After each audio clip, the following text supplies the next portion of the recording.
I would love to know some more about Easter and the resurrection of Jesus and atonement theories. Why did he have to die, et cetera, et cetera. Easter is a really fun holiday. It's one of like the Christian church's two like high holidays, like main holidays. And I know when I was really in like the thick of deconstruction, I kind of didn't really know what to do with it. And unfortunately, now that I'm reconstructing, I feel like I super don't know what to do with it. Like I don't really know what to make of it, but I'm still excited to celebrate and do the things. But yeah, there's a lot. It's a very loaded topic. Yeah. I think about that every year, actually. Like you said it's one of the two big ones. It's often pastors joke it's like the Super Bowl. It's the time people show up for church. They're the Creaster Christians, Christmas and Easter, who show up on one of the major holidays. But Easter is an interesting one because like Christmas, people maybe have some questions about like the virgin birth or like all of this, but it's like going to church on Christmas Eve is a little more low key. There's less stakes in it. And I could see why Easter would be hard for people because it is central around this question of like, well, why did he have to die? And depending on your experience in your church, it's like you either spend all your time talking about that or I know some progressive churches that don't really talk about it. And some where it's all about atonement being like covering our sins or paying for our sins, and others where it's like completely political. And like Jesus was just like political collateral damage. And so it is interesting. And I think about that every time I preach because it's like there's someone in the room with a different view of this. And it's a little more diverse on a Easter Sunday than any other Sunday of the year, for sure. Yeah. Yeah. And I've been going through an interesting, I guess, season this year because I've been working more directly with our kids ministry and trying to figure out how to explain Lent and Palm Sunday and Easter to children when I myself am still working through the finer points of this holiday. Is definitely interesting. So go ahead. Well, I was going to say, I'd be interested to hear your questions, but you were in kids ministry yesterday. So we're recording this now just before Easter, but you were in there back on Palm Sunday. So like what did you have to say to the kids about Palm Sunday? Well, first of all, the kids were upset that we didn't have palms for them. So make a note for next year. Yeah, I don't think we've ever done palms in the 4 years we've existed as a church, but that might not be true. Maybe we've had one palm year. Some of the kids said they did it last year, but maybe they were thinking of a different, I don't know. Kids are sometimes unreliable narrators just because they're little and they don't remember things perfectly all the time. But they said we had some last year, so I don't know. Might have. Maybe. I'm also an unreliable historian when it comes to like things. I forget things like this all the time. Yeah. So yes, they were upset that we didn't have palm leaves. And actually, so I wrote the kids' lesson based off of the scripture that you were using in Big Church, which was not the Palm Sunday story. So we talked yesterday about Jesus entrusting his spirit or his life into the hands of the Father. And then it says he breathed his last and he died.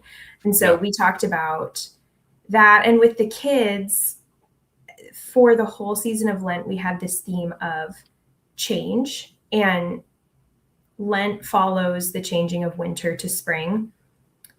And the story of Jesus' death and resurrection is also very transformative. So we've kind of kept that thread running through all the lessons of things will change. Sorry, I just got an Amber alert. Yeah, on my phone. On my watch and phone as well. Oh, no. But anyway, we talked yesterday about how Jesus was suffering. This was kind of his final moment of suffering, but he trusted that God had a plan and God would know what to do. Oh, the kids are also starting to have a lot of questions about the Trinity and how Jesus can be God and also be God's son at the same time. So that'll be fun.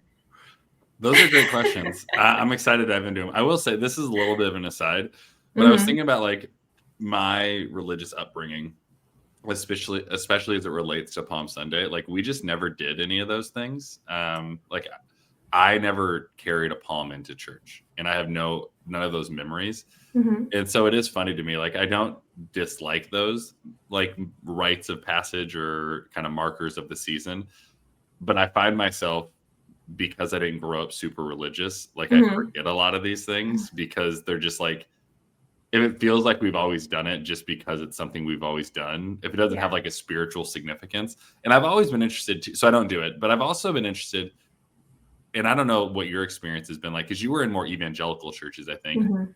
But every year, at least for the last 2 years, but I think every year at the Well, we've tried to like preach through the crucifixion story.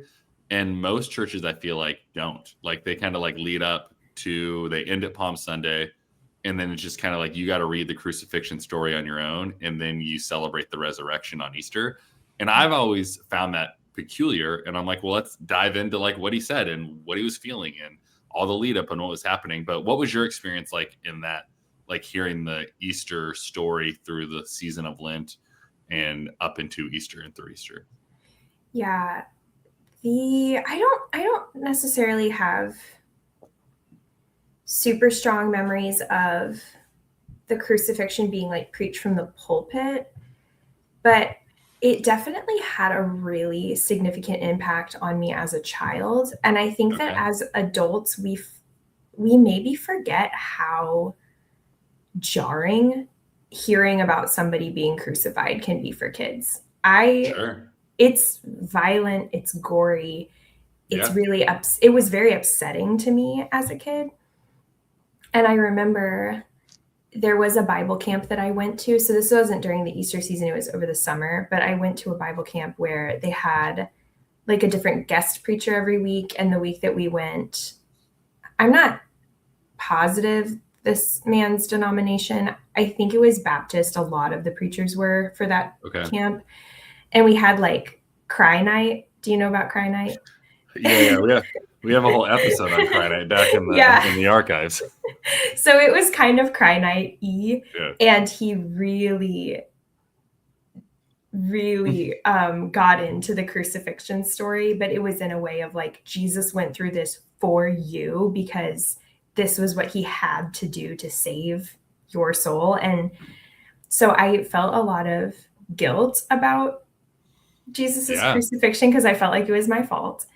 I also remember one night just laying in bed thinking about it as a very young child and starting to cry because it was just so scary and upsetting, and like going to talk to my mom and asking like, why did they do that to Jesus? Like he didn't do anything wrong. And so especially being in a position now of writing these lessons for kids, I wanted to make it clear that crucifixion is painful and Jesus did suffer, but not to like dwell on it to the point of upsetting and being, making it almost like too much for kids. Yeah, that's great. Well, let's get into like, I think that's a good segue into some of the questions you had about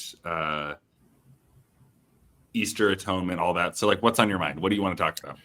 So I was raised in a tradition of PSA, penal substitutionary atonement. Okay. That was not public service announcement. Not public service announcement. That was really the only kind of framework I was raised with. And it wasn't until a couple of years ago that I learned there are other theories of why Jesus died and what his death and resurrection actually did. So a few that kind of come to top of mind for me are like moral exemplar theory of Jesus was a really good moral example, scapegoating, that like he had to die to like carry the sins of humanity. So, and then I know that there are several others. Christus Victor, I think, is another one that is also hard for me to kind of comprehend, because that one is really centering around Jesus defeating death and the devil. But then a lot of Christian traditions continue to, like, we continue to talk about fighting the devil and fighting evil spirits and that kind of thing. So I don't really know how that gels. But yeah, I guess I kind of want to know, what is your personal favorite atonement theory, if you feel like sharing. Yeah. It is interesting. Like I don't think I've ever said this on the podcast before, but and this I think connects a little bit, just so you know where my mind is in all of this. To say that I'm just not very smart. I remember when I went to seminary. I really don't know if I ever shared this. So I started seminary at 22, like right out of undergrad, and I enrolled in like Greek, Hebrew, and New Testament, and maybe a fourth class, but for sure three. And I dropped out in like a week because I was like, I came in with an NIV Bible, and everyone made fun of me because I didn't have like academic Bible. People were like reading things in Greek. I'm like, what the hell? Like, how do you guys already know this? Like in my mind, it was like you went straight from undergrad, and so there were these people with like knowledge and experience, and it was just like so off-putting me. So I didn't go back to seminary for 4 years. I went back or 3 years. I went back at 25 or 26, somewhere in there. So I say all that to say, when I became a Christian, when I became a pastor, I didn't have a lot of these like frameworks, and I certainly learned about them in seminary. But I didn't really understand how problematic atonement theories were, because as someone that wasn't super religious, I just didn't care. So it's like, why would I wrestle with something that had no significance in my life? And then when I became a Christian and then became a pastor, or was like going down the road of becoming a pastor, I just kind of held on to what I thought I knew and what felt right. And then I learned the things around it. So it's interesting you say the thing about Christus Victor, because I mean, like, I think if I had one, that would have to be it. In the sense that like Jesus is victorious over sin, death, and brokenness. But I think what I don't appreciate about it, at least in some of the ways that it's taught us, some of the things that you said, that it's like, so some of the people that would fall, and I'm sure Mark Driscoll and these other people have other atonement theories that are much more like shame filled. But I remember like when I was in Portland, this kind of framework was important because they were pushing back the gates of hell of progressivism in Portland as the conservative Christian movement. And so like the victory of Jesus on the cross was like step one in the victory of this progressive wasteland known as Portland, and pushing back the devil and hell and the demonic. And so I fall into this camp that I've seen used problematically. But for me, it's more around the idea. And this was where JT preached a few weeks ago when I was on spring break with my family, on the phrase, "It is finished." That's really where I draw from this line. Like, well, what is finished?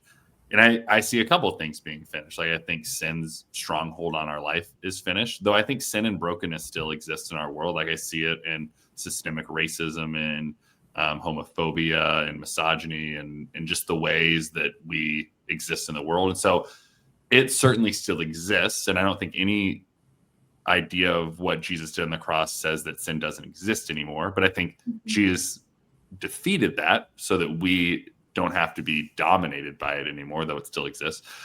And also, and I said this a little bit in my sermon this past Sunday, though not about this exact passage of "It is finished," but like, I think our pursuit of progress and our pursuit of perfection and kind of religious elitism, like you look at the things that Jesus was pushing back on, I think those things are finished, so that we could actually rest and abide and find abundance in Jesus. This is funny because you and I were in a cohort together at the church, and we talked a little bit about what is the church does really well, which is resting. And we've been a place of rest for people, but I think moving from rest into like abiding, which is like more active, I think, and like more absorption, though not work. I think that's what Jesus pushes into, is like moving from the rest, which he freely offers, into like the abundant life that he offers as we kind of abide in him. So, I mean, I guess that's where I probably fall. I see problematic things with some of the other ones, but one of the things I often like to highlight too is like they're called atonement theories for a reason. Like these are theories that people are trying to put human language around something that, and not even like theological language around something that matches their theological convictions. And I think, again, for me, Christus Victor in a Danny kind of framework, I think fits where both myself and I think the well is in large part. Yeah, totally.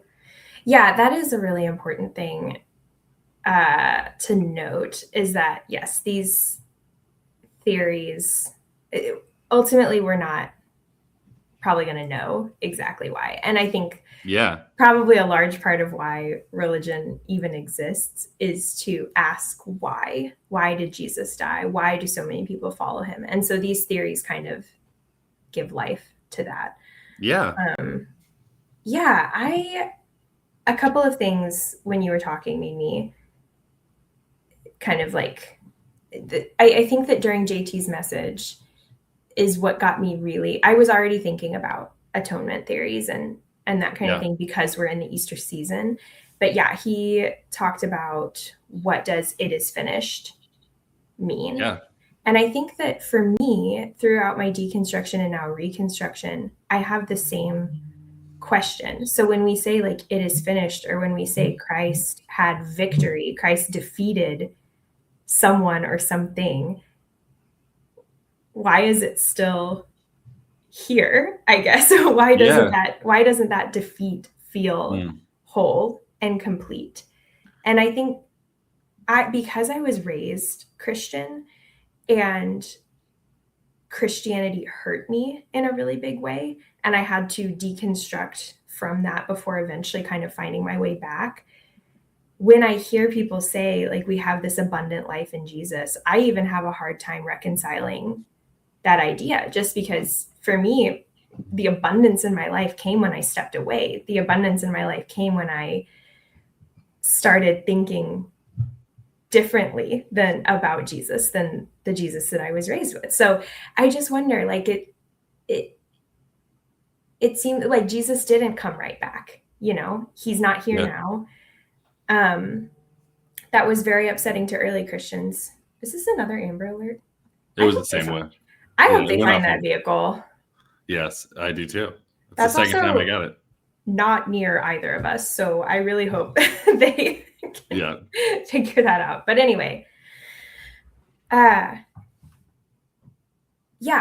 just don't know. It doesn't, and maybe this is kind of like an immature understanding of finished or completion or wholeness or whatever I'm trying to wrestle with here. But yeah, I guess what do you kind of, does that make sense? What do you have to say about that? Yeah, I have a couple of things to say, and I have some questions that we'll like put in the parking lot for a second. Interesting. I would love to know like the things you walked away from, and because I think that's really interesting, and because I think that is part of what is, I think, finished, is some of those things you walked away from. And so I'd love to unpack some of that more. But so you said you were a penal substitutionary atonement, PSA, right? So like this is, for anyone not listening, or anyone, hopefully everyone's listening, but for anyone listening that doesn't know, it's this idea that like God doesn't just require like justice, but like God's wrath, I guess, has to be fulfilled. Would that be like a way you would describe? Like, that's how I would describe it. Is that how you would describe it as someone experiencing it? I would. I think the like justice system metaphor works really well for this, but it's kind of like this cosmic requirement of punishment, not just like it is like God's wrath has to go somewhere. So is it going to go on us or is it going to go on Jesus? Right. And so, and then maybe the crux of it is found in the middle word, right? Substitutionary. This idea that he is like, he is falling on the grenade for us is the best way that I can do. Like and maybe not even like, that's like a choice. I think like, that's like, I jumped on it. There's like a scene from a movie. I think it's Hacksaw Ridge. This guy like jumps on a grenade and it's like such a good movie. I've actually never seen it, but I've seen that scene. But right, he jumps on a grenade, right? Like, but it's not a live grenade. And like he saves these people, and it's like, yo, he's a hero or whatever, right?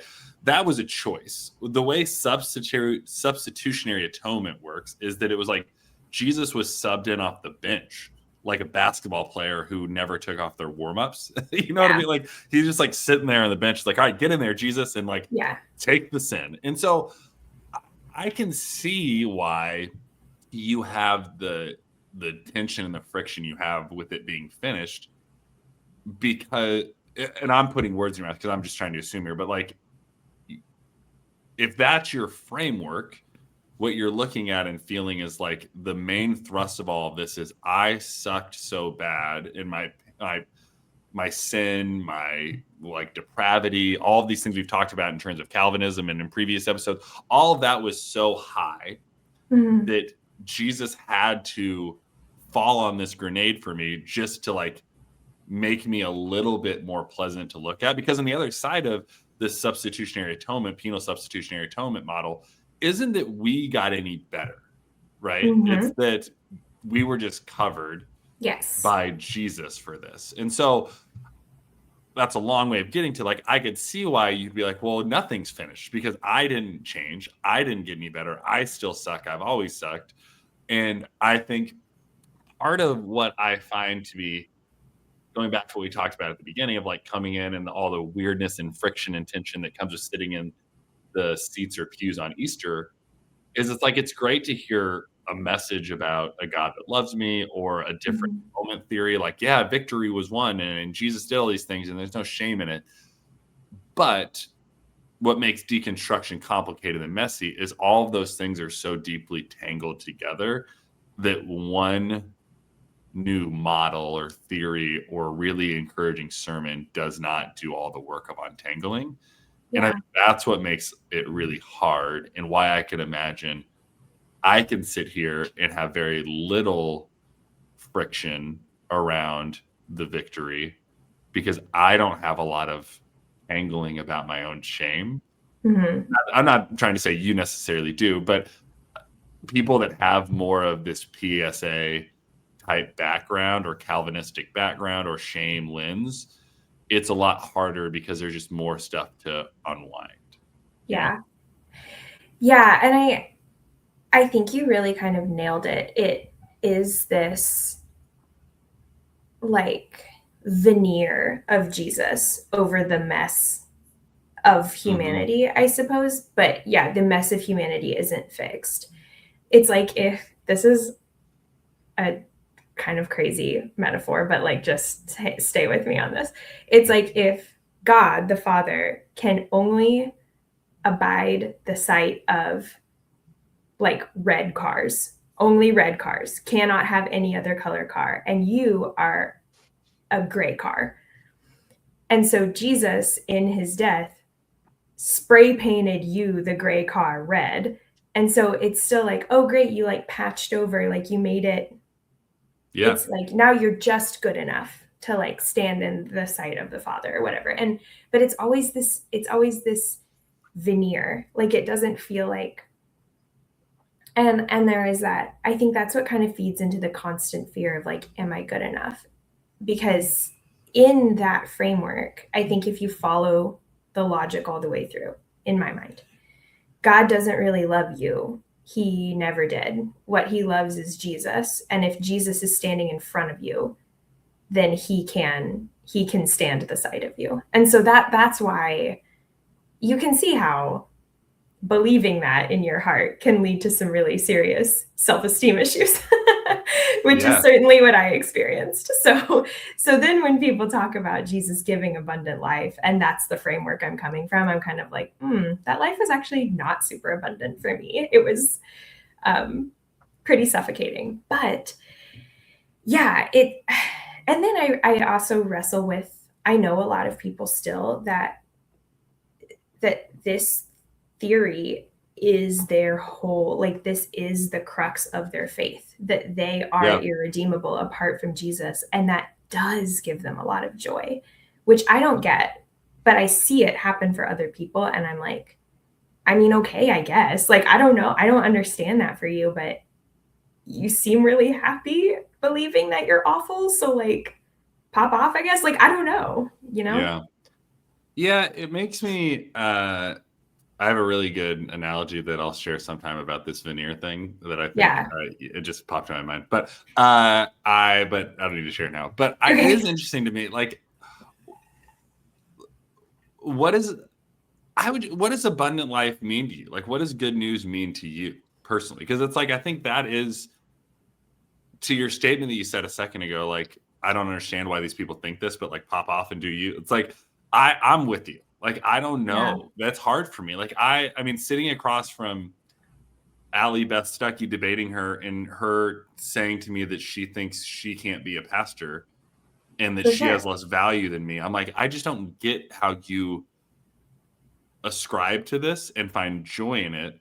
But Yeah. that's also not, she would say to me, well, that's just you like wanting what the world wants, which is women to be equal to men. And I'm like, well, I don't know that. Like, so I know the rhetorical argument that she would make from a human argument of like humanity and what abundance looks like, and what I think scripture does point to. And I think, like, if we're using the biblical metaphors of like the creation story and then this new garden of new creation and like everything being the way it was supposed to be, there was equity and egalitarianism and justice and inclusion and all of these things. And so, like, I don't get it. So, but what does abundance and good news actually mean to you as someone that's, and this is what I appreciate about you, like, you're deconstructing slash id, and I but guess. also, Yeah. yeah, you're in it. And but I wouldn't say, you wouldn't say you're through it, in the sense that, like, if there is a finish Yeah. line, I don't know that you would say you found it. But what I appreciate about you is, like, you are in this interesting place, at least as I perceive it, where you have as many questions as you probably have certainties, and you have doubts and skepticisms and all those things, but you, like, are invested in a community, Mhm. um, so much so that you don't mind calling out things you don't agree with, which I appreciate, but you just keep showing up, right? And some Mhm. people wouldn't do that. And so, what do those things mean to you as someone in your kind of unique space, which may be so unique that no one will find connection to it? But I'm still interested to know. I do think I'm kind of a weirdo religiously because I keep joking that I'm a bad Christian, but I am kind of giving myself that title, just Yeah. because, yeah, I do have a lot of questions and a lot of doubts. And like, oftentimes, like, we're sitting here talking about all these atonement theories, and in the back of my mind, I'm like, it didn't even really matter to me whether or not Jesus was God, because I'm still going to go to church and I'm still going to. Yeah. I'm like, that actually changes nothing about my Yeah. my Okay. relationship to Christianity personally. Anyway, I know that that's a little bizarre, and that probably people have some big feelings about that, but that's okay. Get in the comments, tag Danny, not me. Anyway, me and my friend she was raised Catholic and is now not super religious, but still loves and models a lot of her personal philosophies off of kind of Jesuit tradition of, Okay. seeing the whole person, very kind of holistic spirituality, and has taught me some really cool things about that tradition too, which I didn't know because I wasn't raised Catholic. But we were joking because we saw this text post online that was like, I want to make sure I don't get it mixed up. It was, Catholics think that suffering is good, and Protestants think that happiness is bad. And so, like, it's same flavor of, like, or same thing, kind of different font. Catholics think suffering is good. There's a lot of like moral, and she talked about, as someone with, she's had some chronic health issues that have caused her a lot of physical suffering, how that did a number on her as a child who was suffering and being raised Catholic.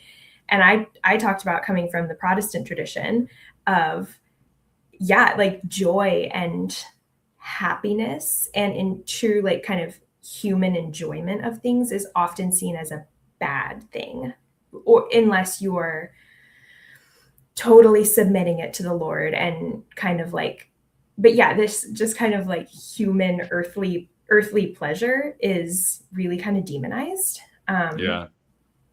And when I think about what abundant life means, earthly pleasure is a part of that.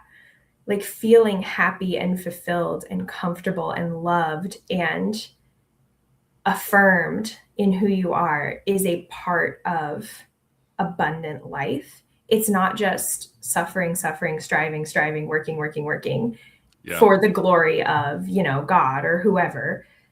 But it's also like, I think about times that I have people over and we have dinner together and a great conversation.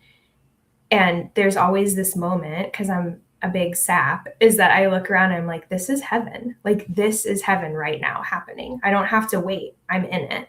Or like seeing the beauty of nature and really appreciating it and seeing yourself as a part of it too. And that both of these things are good. Humans are good. Nature is good.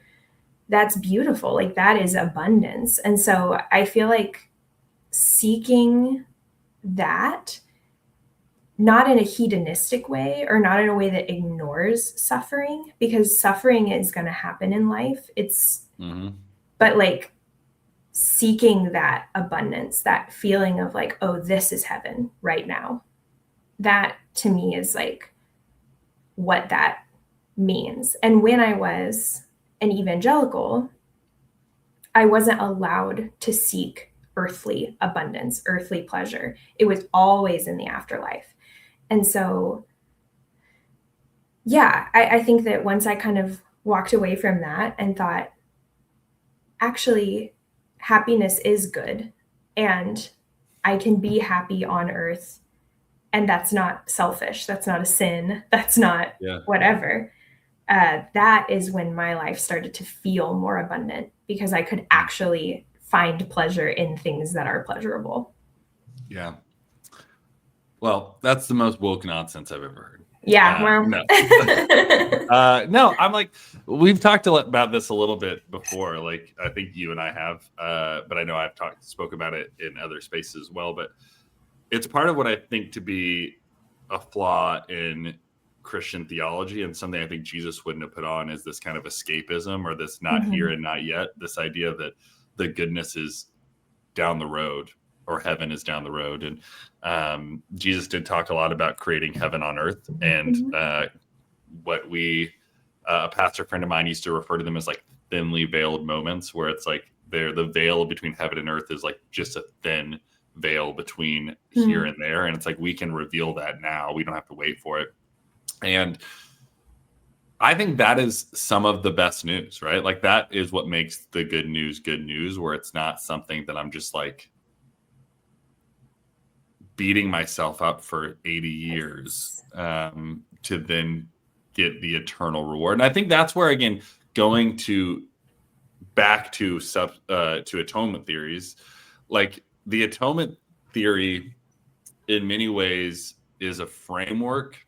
Even Christus Victor, all of them, they're all frameworks to look at us in kind of a imprisonment scenario. Like, we are all inmates in this world, right? Yeah. And like, some of them were in high security prisons, where it's like, and some were in solitary, and some were in like resorts maybe. But no matter what we're in, we're still in a prison.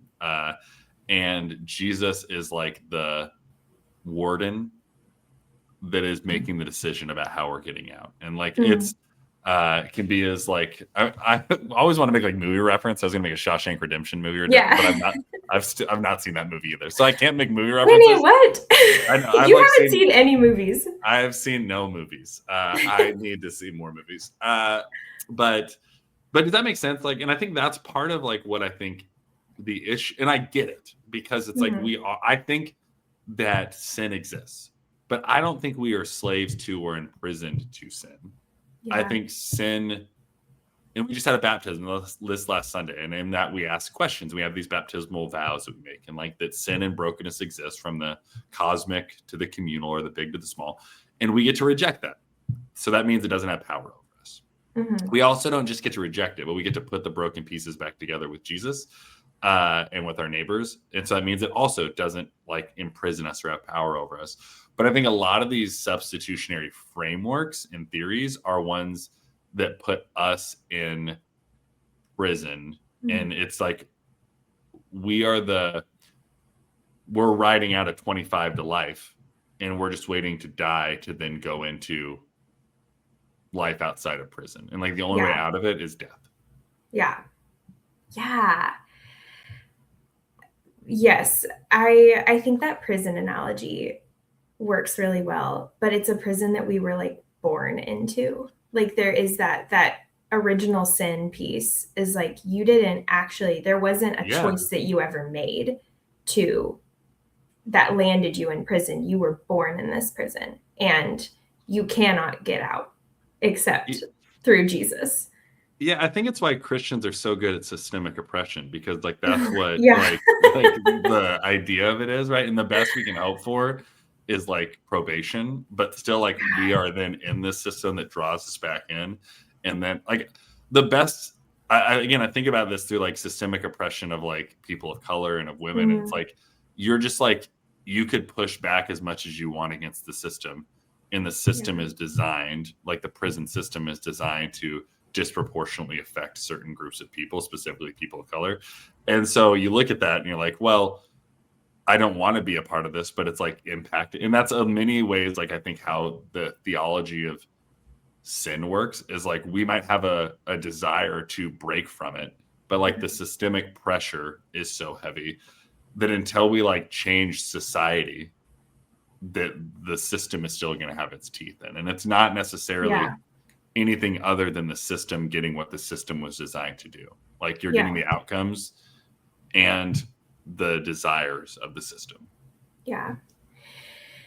Yeah. And there is this idea, if Jesus is the key and we are so broken and wretched that everything we do is sinful, there is also kind of like no true altruism in this framework of like, because humans are inherently broken, so everything good we must do must have a bad underlying root to it.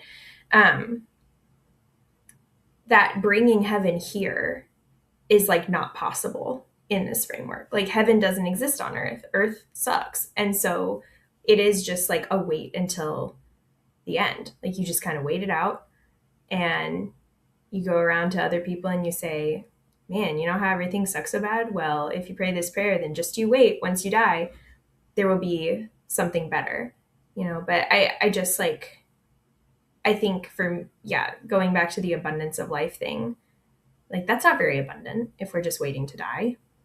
So I couldn't agree more. So here, let's end with this question. Here's my question, or maybe I end with this, but let me transition to this. You're showing up on Easter Sunday. What do you hope, expect, desire to get out of Easter? And I don't just mean the message, but I mean like just out of what Easter offers, because again, it is a Sunday more than any other that people show up in church. And so I ask myself that all the time, like, what are people hoping for and expecting? But what are you hoping for and expecting and like desiring out of Easter, either as a day or a posture? yeah. I have come to really genuinely enjoy the well, which is why I keep going back, because I like the people there. So one thing I'm really looking forward to is that kind of like thin veil moment of I'm here with my friends. We are experiencing this like communal joy and people are experiencing that joy for different reasons, but we're all here and we're all happy and we're together, and that feels really heaven-like. So I'm excited for that. And I also had this moment yesterday. We sang "It Is Well" at the end of service, which is also a hymn that I have struggled with because I have a hard time I have a hard time making it not feel apathetic of like, you know, but yesterday, and I think a lot during worship because I have to like help myself unlearn all of these harmful things, like in real time as I'm singing, of like to the point where our friend texted me 2 weeks ago and was like, we sang Amazing Grace during the service today. I thought of you because you don't want to sing that you're a wretch, like saved a wretch like me or whatever. And I was like, yeah, I do that a lot. But yesterday we were singing it is well with my soul. And I'm thinking, like, this is also kind of like an act of defiance in the face of suffering. And not because we think that we're going to get in an escape pod and get to go to heaven at the end, but knowing that, like, things will continue to change, and trusting that just as God moves and guides like nature through the changing of the seasons, he also guides like our life through change as well. And so I think right now I'm very much framing Easter as a transformation, as like a big kind of watershed moment. And a change. And that makes it so that I don't have to, because changes can be good, bad, neutral. And so, yeah, I don't think Easter was a bad change, certainly in the world or in Christianity, but it's helping me because I am in a place where I don't quite know what to make of it, of just saying like, well, it was a big change, and changes happen in life. And this is a time where I can meditate on and celebrate and think about change and transformation. I don't know if that was too like woo-woo, but I'm a little bit woo-woo sometimes. So never woo-woo, never too woo-woo. You do certainly think during service, I can tell that there were like a lot of people in church yesterday. And so, and even amongst a massive like congregation filled with people, you'll see you, and like I can tell your thinking face, like, and I can tell not just when things like resonate, but when you're like, that's BS, or like, which I appreciate. I don't have like an amazing poker face, so no, it's one of my favorite things about preaching at the Well, and I genuinely mean this, that like people, I can scan the room, and there are people that I can tell are like hearing good news for the first time. There was a group of people, there was 2 people, a young queer couple that like they're hearing we don't know any of these stories about Jesus. Are you there? Hello. Are you there? I'm here. Okay, you're back. Yeah, I'll have to edit all this episode more anyway. You cut out for like a solid 2 minutes while you were talking, but I have your raw audio, so I'll just like cut your audio in. So if I ever cut out, just know that I have my raw audio too, and I can cut mine in and out. But we'll have to. This episode will take some cleaning up due to connectivity issues on my side or your side. So okay, good. But I'll jump back in. Yes. So like scanning the crowd on a Sunday, there's like people that are like brand new. Like there's a young queer couple that's like never heard any stories of Jesus. That's really, really cool. And then there's people that I'm like watching, they're like, I don't agree with any of this. And I think that's really, really cool. And it's like the diversity of thought and experience and opinion, I think is fun. But while you were talking, do you know the story of it as well? Like I'm sure you do, like the story of how that. I do, yes. Does that change your thoughts on it? Or like, so for anyone that doesn't know it, like the guy who wrote it, do you know his name? I don't know his name. No, I can't remember. Well, so like if I'm recalling the story correctly, I think like I think his family or something, like he lost a bunch of stuff in like the Chicago fire or something like that. Like initially, but then like he got on a boat, and then like everyone like died at sea except for him, right? His family died at sea. Like his family died in a shipwreck. Which also, when you think about, one of the lines in that hymn is like, when sorrows like sea billows roll. Yeah. And that gives me chills every single time I hear it, because of its origin story of like, he suffered a loss that was so great. So I think that it has been used sometimes to pave the way for Christian apathy, but it certainly was not meant to be that way. Yeah, it's my favorite hymn. Like, and it's like this. I hate hymns. I think I've told you. Like, I do not like What? traditional. I think they're stupid. I think traditional Yeah. worship songs are dumb. Boo. They just don't resonate with me. I didn't grow up with them, and so they don't. But the more I've challenged myself to understand the history of them, the less dumb I think they are. And this one being perhaps the most profound for me because the story of it made what were like already interesting words. And I was like, I'm actually kind of with you. It was a little I'm like, it's not well with my soul. Things suck right now. Like, why are we doing this? And like, and I'm not going to lie and placate. But then I look at his story. And what I love about it, and I almost said every time we sing this song in church, I almost bring it up in my benediction. I'm like, people have heard this too many times. But I'm like, what the song isn't saying is everything is good. Right. It's not saying everything's good in me or in the world, but it's saying that things are well in my soul, which is like an interesting claim to make amidst all of the chaos that's swirling around this guy as he wrote this. And with you, like on the lines, they hit harder the more you know of the story. So I don't know, it just made me think about that as you were talking, like what even the call of like abundance is, because if that's abundance, which I don't know if it is or isn't, but like abundance and good life and good news for him wasn't the absence of tragedy and the absence of pain and the absence of the storm, but it was like a stillness in his soul amidst the chaos of the world, you know? Yeah. It's a really good hymn. I just have church trauma. That's why. If you don't grow up in church, then you won't have the trauma, guys. Yeah, it's great. This is life hack. It is. This is actually like just a little self-reflection. I have to work really hard to get in the space of deconstruction because it's like I wasn't even in reconstruction. I mean, there's certainly like I deconstructed a little bit because I went to like a conservative evangelical undergrad that wasn't like hyper Christian, but it was Christian. And so like I still have friends today that are females that are like I can't be pastors, and some that are pastors, but then are like anti-LGBTQ, and then I like are denominate like the anyway. So like I deconstructed some of those things, but for me, like a lot of my like upbringing was just like construction. There wasn't a deconstruction or reconstruction; it was just construction. Yeah.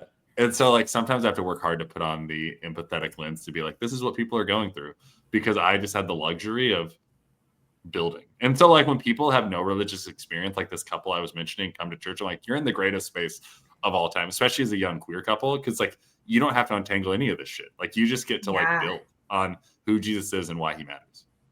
What? I am so jealous, honestly. I'm so jealous. Yeah, it's been, I didn't have any real construction. I was born in this house. I was born here, and then deconstruction, and now reconstruction. So reconstruction. Yeah. Well, so Maggie, the atonement. Let's end with this. What are your thoughts right now on if you were making a Maggie's theory of atonement that is not the veneer that covers the car, but it is the whatever. What is Maggie's current idea of atonement? And maybe you get to make your own one up. Maybe this will live in the history books, the theology books moving forward. Perfect. Yes, famed theologian Maggie. I don't know. Is that okay? I don't know, but I'm gonna go to church on Sunday anyway, and maybe try to figure it out. But I think that I don't think that Jesus had to die necessarily, but he did. And the change that caused in the history of humanity cannot be overstated. So it was certainly powerful, but I don't know. Yeah. We didn't even get into the did he have to die? I'm just now realizing that we didn't even ask that question. But and I'm glad we didn't, because you said everything that needed to be said. I think personally, like I would agree with you that I don't think he had to die. Or I'm just like disinterested in whether he had to or didn't have to because he did. And so it's like, let's reconcile what happened and not go with all the other stuff. Yeah. But I do think when I look at the character of God, penal substitution, i.e., he had to die to be set, like, and satisfactionary, and like there's all the other atonement theories where like the mechanism was had to, not did. I think Jesus did.